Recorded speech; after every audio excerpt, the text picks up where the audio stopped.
히브리서 10장 19절에서 39절.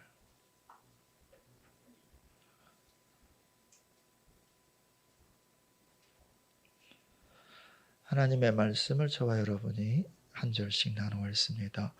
그러므로 형제들아, 우리가 예수의 피를 힘입어 성소에 들어갈 담력을 얻었나니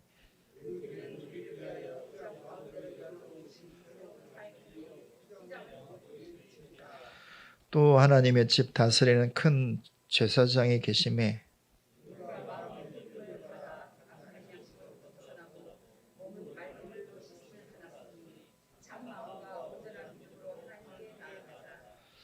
또 약속하신 이는 믿으시니 우리가 믿는 도리의 소망을 움직이지 말며 굳게 잡고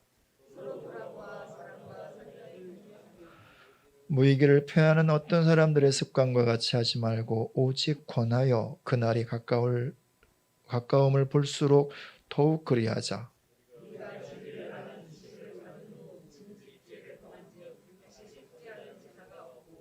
오직 무서운 마음으로 심판을 기다리는 것과 대적하는 자를 태울 맹렬한 불만 있으리라.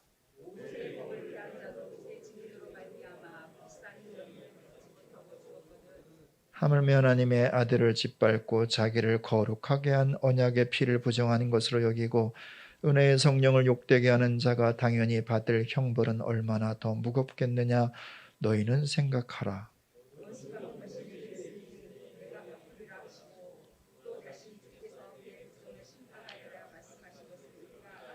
살아계신 하나님의 손에 빠져 들어가는 것이 무서울진저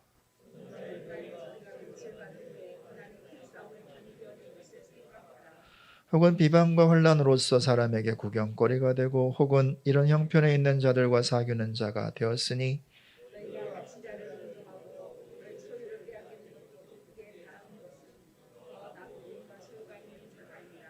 그러므로 너희 담대함을 버리지 말라. 이것이 큰 상을 얻게 하느니라.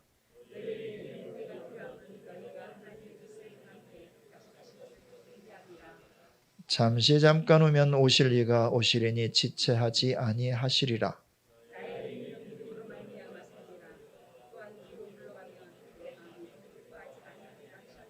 같이 있습니다. 우리는 뒤로 물러가 멸망할 자가 아니요 오직 영혼을 구원하며 이르는 믿음을 가진 자니라.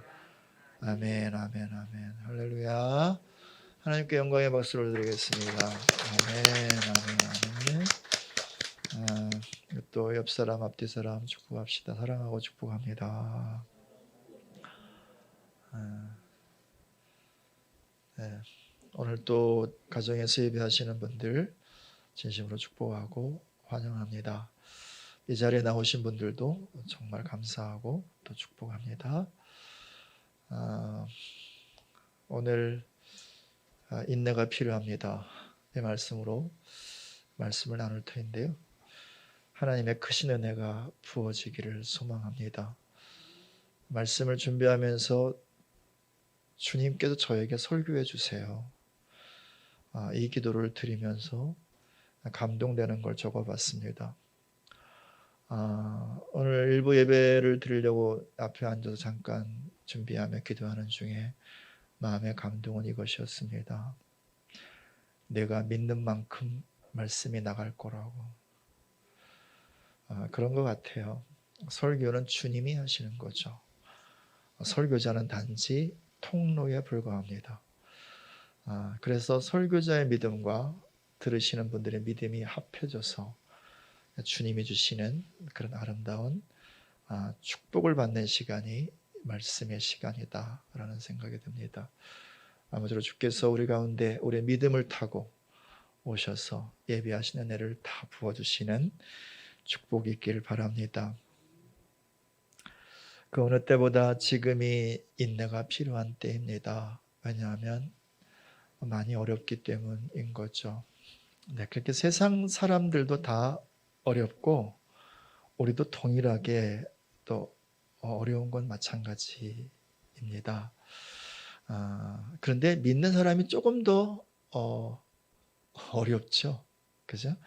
우리가 정상적으로 신앙을 갖고 살아가려다 보면 세상 사람들이 하지 않는 것들을 해야 돼요. 그죠? 다 힘들잖아요. 같이 힘들면 뭐 아픈 거 같이 아픈 거고 어려운 거 같이 어려운데 거기에다가 플러스 예배 생활을 해야 돼. 그죠? 봉사를 해야 되고 또 헌신도 해야 되고 헌금도 해야 되고 그죠? 거기 추가할 게 많아요. 남들이 하지 않는 거. 거기다가요. 내가 신앙생활을 하는 것 때문에 세상에서 할 수 있는 걸 못할 때가 많아. 세상 사람들은 하고 싶은 대로 말하잖아요. 승질나면 승질내고 짜증내면 짜증내고. 그런데 나는 아무리 나를 억울하게 해도 때로는 품어야 할 때가 있어요. 때로는 아무 말 하지 말아야 할 때가 있어요. 그렇지 않아요? 그럴 때가 아주 많아요. 더군다나 원수까지도 사랑하래요. 이게 얼마나 큰 부담이에요? 얼마나 힘든 일이에요. 근데 하래. 안 되는 것도 하려고 하다 보니까 또 이게 마음도 힘들고 아주 어려워요. 뿐만 아니라 그냥 세상 사람들이 괜히 미워해. 뭐 잘못한 거 아무것도 없는데 교회 다닌다는 것 한 가지 때문에. 예수 믿는다는 것 한 가지 때문에. 요즘에 이렇게 전 세계적으로 일어나고 있는 문화 중에 하나가 캔슬 컬처라는 거거든요. 취소 문화. 그래서 어떤 높은 직위에 있는 사람이 실수를 하거나 과거에 실수한 게 드러나면 그에 대한 존경과 지원을 취소한다. 캔슬 문화예요. 근데 이게 우리나라도 막 이제 좀 들어오는 것 같아요. 보니까 어떤 요즘에 벌어지는 데 보니까 이 궁극적으로 무엇을 향하느냐면 하나님을 향하는 거예요. 하나님을 거절하겠다는 거죠. 그리고 하나님의 어떤 말씀으로 이렇게 만들어진 이 사회의 시스템들, 많은 질서들 있잖아요. 그걸 거절하겠다는 거예요. 그래서 그냥 하고 싶은 대로 하겠다라고 하는 거죠.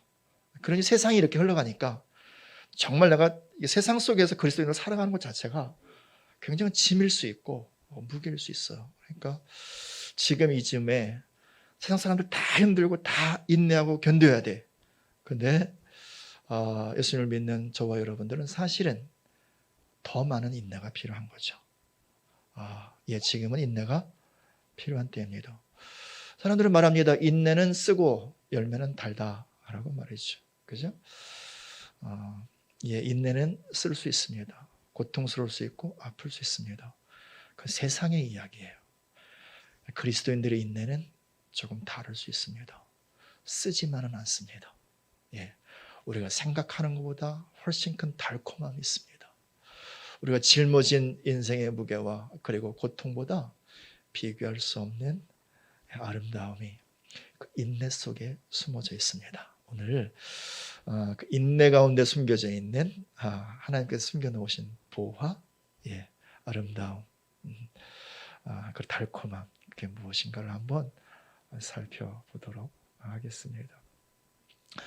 오늘 히브리서 말씀은 계속 우리가 새벽 예배 때 묵상해 오고 있는 것이고요. 다음 말씀이 바로 우리가 읽었던 오늘 본문의 말씀입니다. 히브리서는 히브리인들, 초대 교회 밖의 상황 속에 있는 히브리 그리스도인들에게 주는 편지라고 할 수 있습니다. 바울이 썼을 수도 있고 아니면 또 다른 저자가 썼을 수도 있습니다. 분명한 것은 성령께서 쓰셨다라는 거예요. 고통 중에 있는 박해 가운데 있는 교회를 향하여 결국은 하나님께서 주시는 말씀이 바로 히브리서 말씀이다라고 하는 거예요. 당시 교회가 직면한 두 가지 큰 문제가 있었습니다. 첫 번째 문제는 뭐냐면 끝나지 않을 것 같은 박해인 거예요. 이때가 언제냐면 네로 황제의 박해의 때이거든요. 그렇지 않아도 굉장히 그렇게 많은 박해가 있었어요. 예수 믿는 것 때문에 사회 속에서 많은 어려움 겪고 동네에서 쫓겨나고 나라에서 쫓겨나기도 하고 근데 이제 점점 더 이것이 박해가 심해지면서 막 갇히기도 하고 소유를 빼앗기기도 하고 심지어 죽기도 하고요. 이런 어려움들이 이렇게 막 있는 거예요. 여러분 우리가 신앙을 가지면 보통 이런 어려움들 잠깐은 견딜 수 있어요. 그리고 조금은 그렇게 우리가 그냥 이렇게 기다리면서 견뎌낼 수 있습니다. 하지만 이것이 계속되면 시간의 차이가 있을 뿐이지 많은 사람들이 힘들어하는 걸 넘어서서 포기할 수 있습니다. 실제로 이때가 그런 때였던 거예요. 뿐만 아니라 거기에다가 이제 이 사람들이 소망을 가졌던 건 뭐냐면 예수님이 곧 오신다라는 거였거든요. 예수님께서 내가 곧 오마 말씀하시고 가셨어요. 예수님의 곧과 사람의 곧이 너무 달라.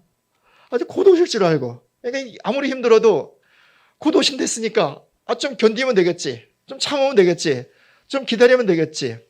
어찌어찌 하면 되겠지. 뭐 이런 마음을 가지고 그렇게 견디는데 예수님 오시지 않는 거예요. 네. 아주 오시지 않는 거예요. 그러니까 이제는 마음에 포기가 생기는 거예요. 그래서 한 사람 두 사람 옛날로 돌아가. 다시 말하면 신앙을 포기한단 말이에요. 그래서 이제 우리로 말하면 유교로 돌아가는 거예요. 불교로 돌아가는 거예요. 옛날에 믿었던 자기 민족 종교 유대교로 한 사람 두 사람 가더니만 점점 더 많은 사람들이 가는 거예요. 점점 더. 그런 교회, 그런 성도를 향하여 쓴 편지가 바로 히브리서인 거예요. 여러분 같으면 뭐라고 쓰겠어요? 주님이 어떤 마음을 가지고 쓰시겠는가? 한마디 하시지 않겠어요? 예수를 바라보자. 예수를 바라보자. 이게 히브리서 주제예요. 그래서 믿음의 주 온전케 하시는 예수님을 바라보자. 왜? 사람들이 예수님으로부터 시선을 떼고 있거든. 마음을 멀리하고 있거든. 등을 지고 있거든. 그러니까 다시 우리가 예수님을 바라보자. 그게 바로 히브리서 말씀인 거예요. 자, 여러분, 예수님을 열심히 바라보면 뭐가 보일까요? 우리가 들어올 때 이렇게 인자하게 생긴 멋진 청년 예수님의 이 이미지가 있잖아요. 우리 교회에 청소년 자매가 그런 거거든요. 너무 귀한 자매들이 많아요. 형제들도 많고. 아무튼 예수님을 열심히 보면 나중에 뭐가 보일까? 뭐가 가슴에 떨어질까? 십자가에서 흘리신 그 피가 떨어지는 거예요. 피. 그래서 히브리서 전체를 관통하는 하나의 단어 피예요. 예수의 피, 그리스도의 피. 이 피가 히브리서 전체의 말씀을 관통을 합니다. 그런데 히브리서 저자는 이제 이 말씀을 읽는 사람들이 히브리인들, 유대인들이 주로 이제 대상이니까 그 사람들이 이해하기 쉽도록 어떤 그들의 언어로 이제 말씀을 기록해요. 그러면서 이제 구약 이야기, 율법 이야기를 합니다. 옛날에 구약 시대에 그때에는 대제사장이 백성들의 죄를 속죄하기 위해서 짐승의 피를 가지고 하나님의 보좌 앞에 나가지 않았느냐. 그런데 그때 제사하는 대제사장은 연약한 사람이기 때문에 자기 속죄를 위해서도 제사를 지내야 되는 사람이었고 그가 드렸던 짐승의 피도 여전히 제한적인 거기 때문에 그래서 그 짐승의 피가 사람의 죄를 완전히 속죄할 수 없다라고 하는 거죠. 그래서 매번 반복해서 제사를 드려야 한다는 것과 그럼에도 불구하고 여전히 완전히 죄를 속할 수는 없다는 사실을 쫙 이야기해요. 그런데 그 끝에 누가 오신 거예요? 하나님이신 예수님. 그분이 오셨다는 거예요. 완전하신 그분, 하늘의 대제사장, 그분이 이 땅 가운데 오셔서 누구의 피? 짐승의 피가 아니라 완전한 흠없는 자기 피, 예수의 피를 십자가에 다 쏟으시고 거기서 아담 이래로 모든 인류가 짓는 죄의 값을 다 지불하셨다는 거죠. 값을 지불했다, 속량했다라고 하는 의미예요. 그래서 이제 모든 죄를 다 속죄하고 그리고 모든 인류를 구원하셨다, 이런 사실을 이야기합니다. 그래서 그 예수님 안에서 우리가 새로워질 수 있다. 우리 영혼은 새로운 생명을 얻게 되고 우리의 마음도 정결하게 되고 심지어 우리의 정욕에 물든 육체조차도 정결해질 수 있다라는 사실을 말해요. 그리고 그 예수님께서 그 피를 가지고 어디로 들어가셨다? 하늘 성소로 들어가셨다는 거예요. 하늘 성소. 이 땅의 제사장들은 이 땅에 있는 성소로 가잖아요. 그죠? 근데 예수님께서 하늘의 성소로 피를 가지고 가시면서 길을 활짝 열어놓으셨다. 어떤 길? 하늘길을요. 하늘의 성소로 가는 그 길을요. 그래, 그분이 그 하늘 성소에서 하나님의 보좌 우편에 앉아서 우리를 위해서 중보해 주시고 우리를 안내하신다는 사실을 이 앞에서 쭉 이야기하고 오늘 본문의 말씀에 이르러 19절 읽습니다. 그리고요. 그러므로 형제들아 우리가 예수의 피를 힘입어 성소에 들어갈 담력을 얻었나니 쭉 읽어요. 그 길은 우리를 위하여 휘장 가운데로 이르 놓으신 새로운 살 길이요 휘장은 곧 그의 육체니라. 곧 하나님의 집 다스리시는 큰 제장이 계심에 우리가 마음의 뿌림을 받아 악한 양심으로부터 벗어나고 몸은 맑은 물로 씻음을 받았으니 참 마음과 온전한 믿음으로 하나님께 나아가자. 아멘. 좀 긴 이야기죠. 많은 내용이 있는데 이걸 그냥 간단하게 줄이면 이거예요. 앞에 부분과 뒷부분을만 읽으면 돼. 보십시오. 19절. 그러므로 형제들아 우리가 예수의 피를 힘입어. 22절 맨 마지막 뭐예요? 하나님께 나가자. 이 말을 하고 싶은 거예요. 이 피를 힘입어. 이 보혈의 은혜로 하나님께 나가자. 이 말을 하고 싶은 거야. 할렐루야. 저는 우리 교회를 향한 주의 마음이 이 마음인 줄 믿습니다. 그 피를 힘입어 하나님께 나가자. 왜? 길을 열어놓았으니까. 20절 보시면 그 길은 우리를 위하여 휘장 가운데로 열어놓으신 새로운 살 길이요 영혼이 살 길이요 존재가 살 길이요 그 길이 휘장은 곧 그의 육체니라. 그래서 하늘의 길을 활짝 열어놓았으니까 그 길로 하나님 앞에 나가자라고 말하는 거예요. 그럼 이 말씀이 너무 좋은 말씀이잖아요. 그렇잖아요. 좋은 말씀이지만 믿음이 안 생겨.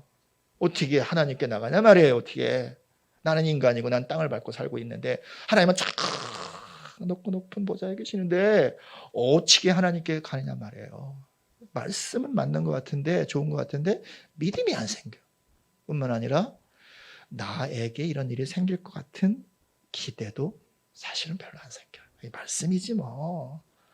혹은 뭐 믿음이 좋은 사람들이나 이런 거지 뭐 이렇게 생각할 수 있습니다. 하지만 두 가지 사실을 우리가 이해할 때 이 말씀은 곧 나를 향한 말씀이라는 사실을 알게 됩니다. 첫 번째 사실은 뭐냐면 예배는 영의 현장에서 일어나는 거예요. 다시 말하면 예배는 영이 하는 거란 말입니다. 그래서 예수님께서 예배에 대해서 말씀하시면서 뭐라고 말씀하세요? 하나님은 영이시니 영이신 하나님께 예배하는 자가 뭐로 예배하라고 그래요? 영과 진리로 예배하라. 정확히 말하면 영 안에서 진리, 이것은 뭐냐면 거짓에 속지 않은 마음이에요. 자유한 마음이에요. 이 온 마음으로 하나님을 예배하라. 네. 그러니까 예배가 어디서 이루어지는 거예요? 안에서요. 안에서. 그럼 우리가 여기 와서 육체가 와서 예배했는데 찬송을 부르고 있는데 기도하고 있는데 설교를 듣고 있는데 내 육체가 다 하는 건데 이건 마음의 표현인 거죠. 그렇잖아요. 예배의 본질은 영이신 하나님께 하는 거예요. 온 마음으로 그렇게 하나님께 예배를 올려드리는 거란 말입니다. 두 번째 사실, 육체는 시공을 초월할 수 없지만 영혼은 시공을 초월할 수 있어요. 그렇잖아요. 이 사실 두 가지 사실 우리가 알고 믿음을 취할 때 내 영혼이 예배를 통해서 어디로 가요? 하나님 보좌 앞에 갈 수 있는 거예요. 여러분 이 사실을 구약 성경에서 그림으로 보여주고 있어요. 구약 성경에 5가지 제사가 나와요. 예배지요, 예배. 기초가 뭐냐면 번제예요, 번제. 번제는 이거예요. 짐승을 잡아. 나를 대신해서 짐승을 잡아요. 그 짐승의 전부를 올려드려요. 번제 단에. 전부를 다 태워서 올려드려. 그때 그 짐승을 태우는 연기가 올라가고 향기가 올라간단 말입니다. 이게 내가 올라가는 거예요. 내 고백, 내 사랑, 내 헌신, 내 존재가 하나님께 이렇게 올라가는 거예요. 그러면 하나님 말씀하세요. 내가 그 냄새를 맡으러 내려오겠다. 향기를 맡으러 내려오겠다. 이게 예배예요. 예배는 내가 내 영으로 하나님께 올라가는 거예요. 그러면 이 예배를 만나러, 예배를 통해서 우리를 만나러 하나님의 영이, 하나님이 내려오시는 거예요. 그래서 예배는 만남이다. 예배는 만남이에요. 어떤 순서를 진행하는 것이 아니라, 예배자와 예배를 받은 하나님과의 거룩한 만남이에요. 그래서 인간 편에서 보면 우리가 어디로 가는 거예요? 하나님의 보호자로 가는 거예요. 하나님께로 가는 거예요. 그렇잖아요. 하나님 편에서 보면 그분이 우리 영혼으로 오시는 거예요. 그렇죠? 그래서 오늘 본문의 말씀은 이 사실을 먼저 도전하는 거예요. 우리가 영이 살았으니 살아있는 영으로 하나님께 예배를 통하여 나가자. 자, 보세요. 21절, 22절. 또 하나님의 집 다스리시는 큰 제사장이 계시며 우리가 마음의 뿌림을 받아 악한 양심으로부터 벗어나고 몸은 맑은 물로 씻음을 받았으니 참 마음과 온전한 믿음으로 하나님께 나가자. 우리가 이런 생각이 있을지 몰라. 난 죄졌는데, 나 같은 사람이 내가 어떻게 하나님 만나? 난 안 되는데. 나는 안 되죠. 그런데 주의 보혈 능력이 또다. 그 보혈이 영혼을 씻는 거지요. 그 보혈이 우리 마음을 정결케 하는 거죠. 그 보혈이 우리의 육체 정욕까지라도 씻는 거죠. 그리고 제사장이 어디 계세요? 하나님 보좌 우편에 우리를 위해서 중보해 주시고 기도해 주시고 안내해 주시는 그분이 예수님이 하나님 보좌 우편에 계세요. 그래서 그 보혈의 공로 힘입어 그리고 그 주님의 그 인도하심과 중보하심 따라서 하나님께 담대히 나가자.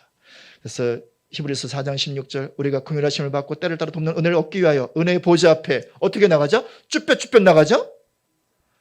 폼 잡고 나가지? 아니요. 담대하게 나가자. 거리낌 없이 나가자.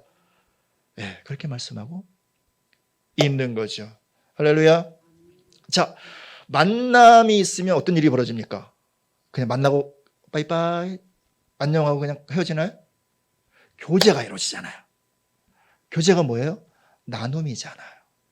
하나님과의 만남은 그분과의 나눔인 거예요.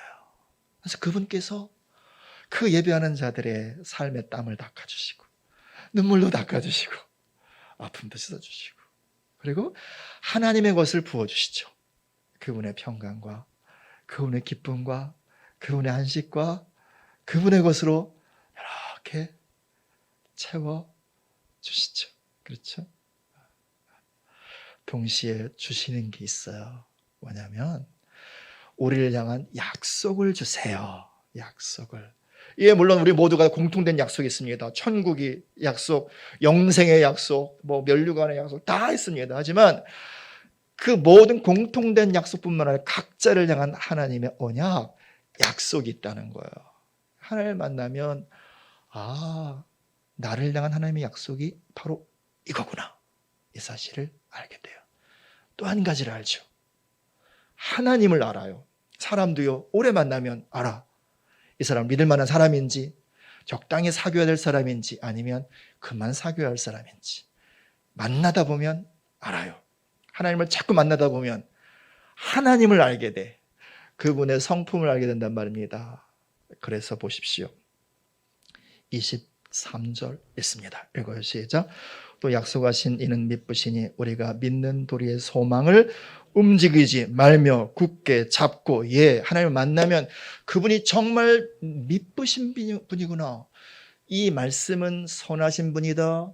확실한 분이시다. 변함없으신 분이시다. 이런 의미예요. 그렇잖아요. 사람들은 다 변해. 심지어 나도 변해. 사실 믿을 사람은 한 사람도 없는 거예요. 그렇잖아요. 누굴 믿어요? 정말 믿을 수 있으려면 변하지 않아야 돼. 근데 사람은 다 변해. 심지어 내가 아무리 착해도요, 나를 계속 괴롭히면 나도 성질이 있어. 그렇잖아요. 늘 착할 수만은 없는 거죠. 한번 이럴 수 있는 거잖아요. 그렇잖아요. 정말 변하지 않는 분은 오직 한 분, 하나님 한 분인 거예요. 그래서 그분을 믿을 수 있는 분인 거죠. 이 사실을 알아. 나에게 준 약속을 알았어요? 그리고 또 그분을 내서 알았어요? 그럼 뭐가 생겨요? 그때 비로소 소망이 생기는 거예요. 우리는 보통 소망하면 이렇게 생각을 해요. 하나님을 갖고 있는 나의 기대, 내 필요를 채워주시기를 기대하고 이걸 이루시려고 하는 기대하고, 이게 인간적인 소망이라고 말할 수 있겠죠. 누구나 갖고 있는 세상의 소망이라고 말할 수 있겠죠. 그러나 성경이 말하는 소망은 조금 달라요. 인간적인 소망은 나를 기초로 해. 내 삶의 필요를 기초로 한단 말입니다. 그죠? 근데 여기서 말하는 소망은 기초가 누구예요? 하나님이신 거예요. 무엇을 소망하는 거예요? 그분의 약속, 변하지 않는 그분의 약속의 성취를 소망하는 거죠. 이 소망이 생기는 거예요. 하나님을 만나면 결국 소망이 생겨요. 그리고 이 소망이 있는 사람들이 다가오는 환난과 박해와 고난과 어려움들에서 뒤돌아서지 않고 견디며 의연하게 걸어갈 수 있는 거예요. 이때 이 당시 사람들이 어떤 어려움이 있었는가 잠시 보십시다. 32절 읽습니다. 시작.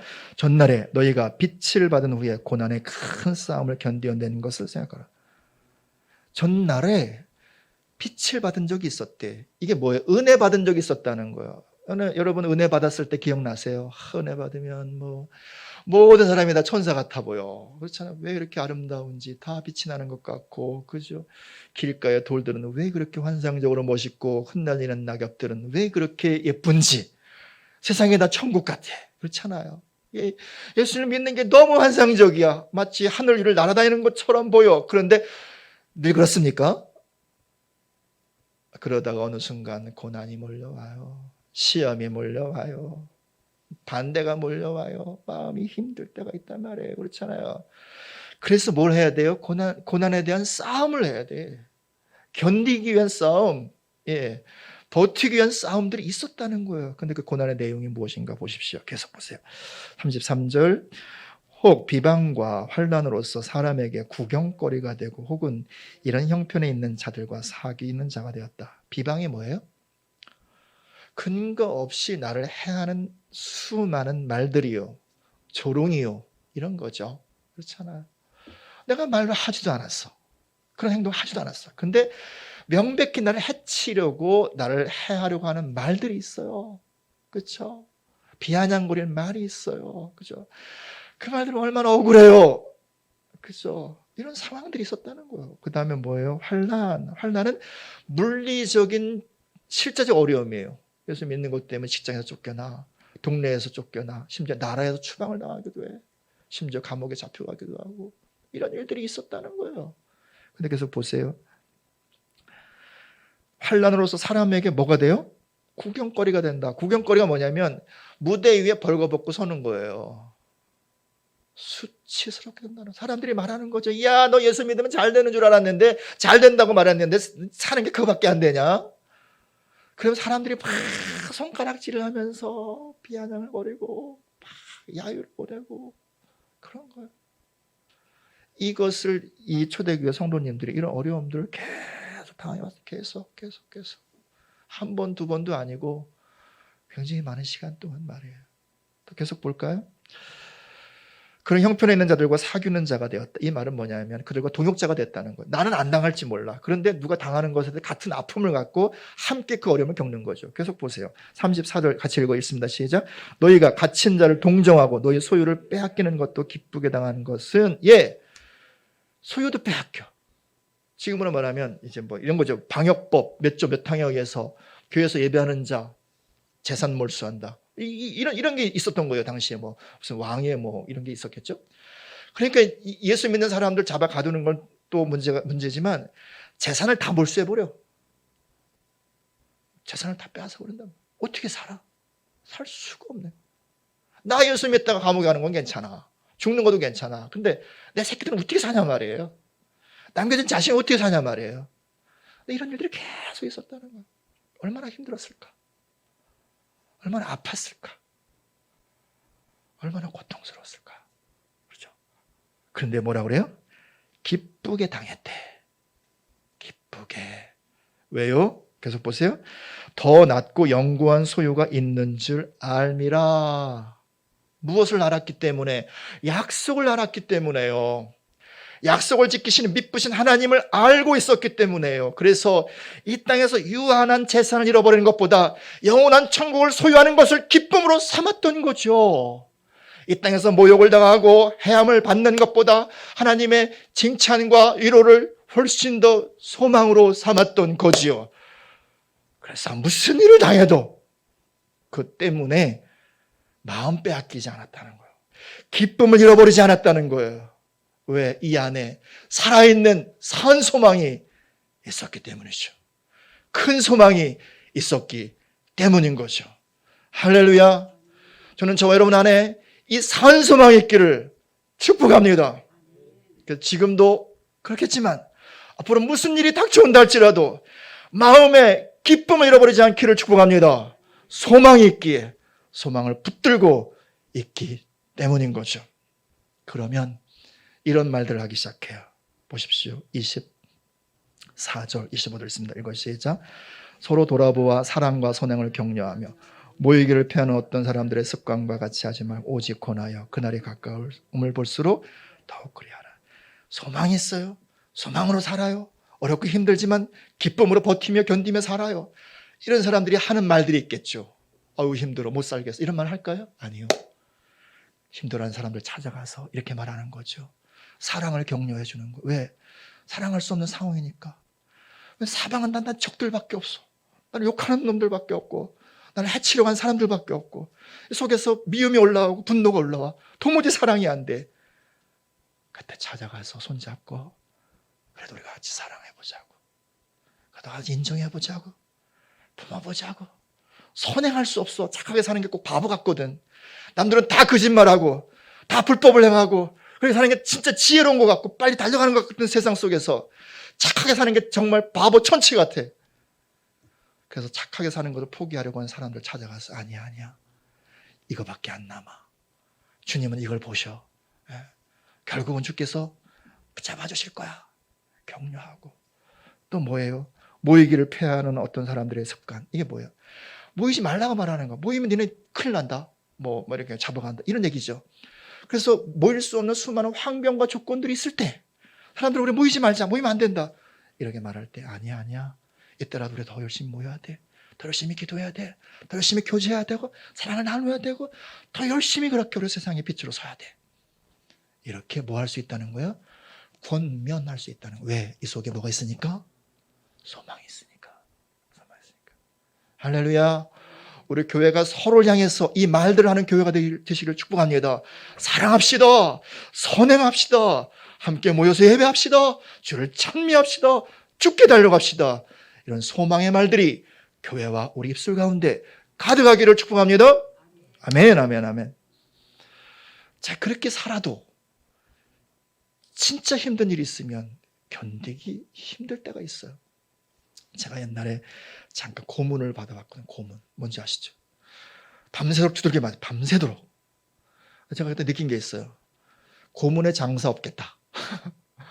아무리 의지가 굳어도 결국은 물고문하고 결국은 뭐 생명이 이렇게 넘어가는 때까지 가면 누구라도 다 결국은 이렇게 불겠다. 이런 생각을 했었습니다. 예.